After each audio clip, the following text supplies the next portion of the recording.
শান মাসুদ, বাবর আজমদের সমালোচনায় মেতেছেন পাকিস্তানের সাবেক ক্রিকেটাররা।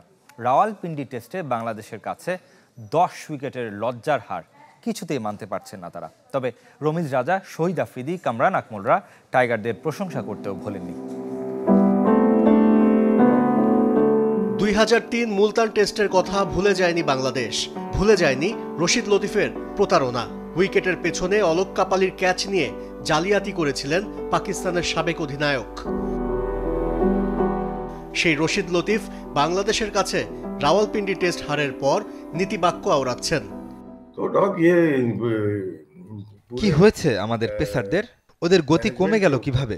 আমার মনে হচ্ছে ওরা ইনজুরি লুকিয়ে খেলছে, আর মেডিকেল টিমও ওদের সহযোগিতা করছে। এটা তো অপরাধ। রশিদ লতিফ পুরো পেস ইউনিটের উপর ক্ষুব্ধ থাকলেও আরেক সাবেক ক্রিকেটার বাসিত আলীর রাগ শাহিন শাহ আফ্রিদিকে নিয়ে। এই বাহাতি পেসারকে ঘরোয়া ক্রিকেট খেলার পরামর্শ দিয়েছেন তিনি। শাহিন আফ্রিদিকে জাতীয় দল থেকে বিশ্রাম দেওয়া উচিত, বরং সে প্রথম শ্রেণীর ক্রিকেট খেলুক।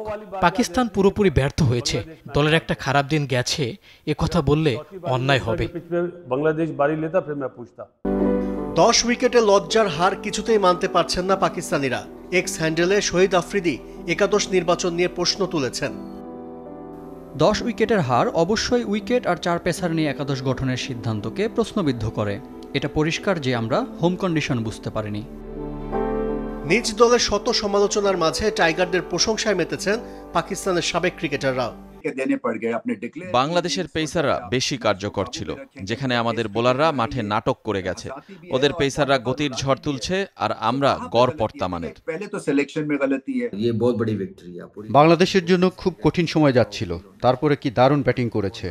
তারা আসলে পাকিস্তানের ক্রিকেটকে উলঙ্গ করে দিয়েছে। আমাদের খেলোয়াড়রা ক্লাব ক্রিকেটারদের মতো ব্যাট করেছে। দুঃখিত, ক্লাব ক্রিকেটাররাও এত জঘন্যভাবে খেলে না। পাকিস্তান ক্রিকেট বোর্ডের সমালোচনা করতেও পিছপা হচ্ছেন না সাবেকরা। নতুন চেয়ারম্যান মহসিন নাকভির ওপর ক্ষোভ ঝেড়েছেন আহমেদ শেহজাদ, মোহাম্মদ হাফিজরা। আশরিক রুদ্র, চ্যানেল 24।